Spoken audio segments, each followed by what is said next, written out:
Lecture de l'épître de Saint Jean. Frères bien-aimés, tout ce qui est né de Dieu est vainqueur du monde, et la victoire qui a vaincu le monde, c'est notre foi. Qui est le vainqueur du monde, sinon celui qui croit que Jésus est le Fils de Dieu? C'est lui qui est venu par l'eau et par le sang, Jésus-Christ, non pas avec l'eau seulement, mais avec l'eau et le sang. Et c'est l'Esprit qui rend ce témoignage que le Christ est la vérité, car ils sont trois à rendre témoignage, le Père, le Verbe et l'Esprit Saint. Et les trois ne font qu'un. Et ils sont trois à rendre témoignage sur terre, l'Esprit, l'eau et le sang, et les trois ne font qu'un. Si nous recevons le témoignage des hommes, le témoignage de Dieu est plus grand. Car le témoignage de Dieu qui est plus grand, le voici, il a rendu témoignage au sujet de son Fils. Qui croit au Fils de Dieu possède en soi le témoignage de Dieu.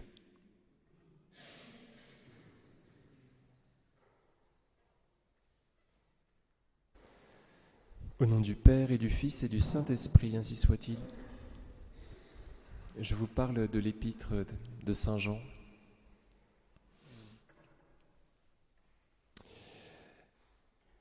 Jésus, nous dit Saint Jean, est venu non seulement par l'eau, mais par le sang. Qu'est-ce que cela signifie? L'eau symbolise sa divinité, puisque c'est en recevant le baptême de Jean, vous savez, que les cieux se sont ouverts et qu'on a entendu la voix du Père déclarer que cet homme-là qui venait d'être baptisé était son Fils, en qui il mettait tout son amour, toute sa complaisance. Donc l'eau, c'est la divinité du Christ. Jésus n'est pas seulement venu par l'eau, mais par le sang. Le Fils de Dieu est venu, c'est vraiment le Fils de Dieu, mais il est vraiment devenu un homme. Il est venu aussi par le sang. Il est devenu comme un homme capable de souffrir, capable de verser son sang. Vous voyez? C'est ce que dit Sainte Marthe. Elle dit « Tu es le Messie, le Fils de Dieu, celui qui vient dans le monde. » Autrement dit, tu es ce Messie-là particulier qui est Dieu et qui vient en même temps dans le monde. Elle reconnaît en Jésus la nature divine et la nature humaine qui sont liées, qui sont unies en la personne de Jésus. Alors vous voyez, après Saint Jean va dire, ils sont trois à rendre témoignage, l'Esprit, l'eau et le sang. L'Esprit, l'eau et le sang, et les trois ne font qu'un. Alors, comment cela se fait-il? Tout est très coordonné dans l'Écriture sainte. Vous savez, dans l'Évangile qu'il a écrit, Saint Jean dit cela, que Jésus, quand il dit « Un fleuve d'eau vive jaillira de mon cœur », en Jean 7, Saint Jean précise, en disant cela, il parlait de l'Esprit Saint, l'Esprit que devaient recevoir ceux qui croiraient en Jésus. Vous voyez? Donc, ce fleuve d'eau vive, l'eau est vive, c'est-à-dire qu'elle est ensanglantée. On est d'accord? L'eau vive qui sort du côté du Christ, le Christ dit qu'elle est l'Esprit Saint. Donc, cette eau et ce sang qui sortent de son côté, Jésus dit, c'est l'Esprit Saint. Vous voyez?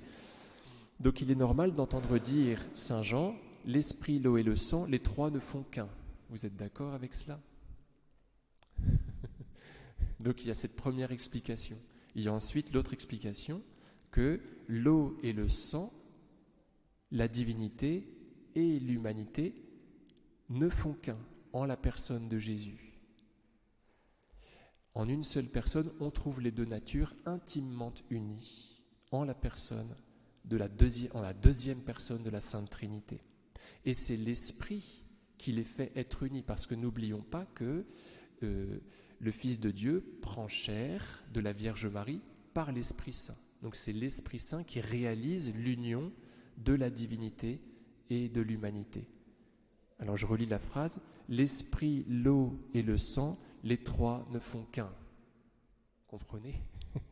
Alors, vous allez voir où je voulais en venir. C'est que juste avant, il a été dit à propos de la Sainte Trinité, du Verbe, du Père et de l'Esprit Saint, qu'ils ne faisaient qu'un. Et après, on dit, l'Esprit, l'eau et le sang, les trois ne font qu'un. Autrement dit, l'unité de la Sainte Trinité, l'unité de ces trois personnes en une seule nature, entre en correspondance avec l'unité qu'il y a dans le Fils, l'unité des deux natures à l'intérieur de la personne du Fils. J'aurais pas dû me lancer là-dedans ce soir, c'est très compliqué, on est tous épuisés.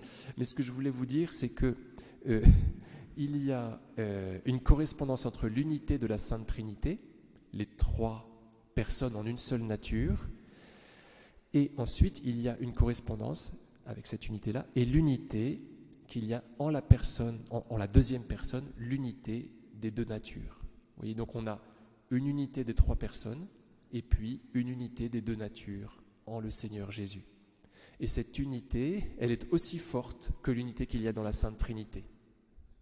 C'est-à-dire que l'eau et le sang, la divinité et l'humanité sont très unis dans la personne du Fils, de même qu'il y a une unité très forte dans la Sainte Trinité. Vous voyez, l'unité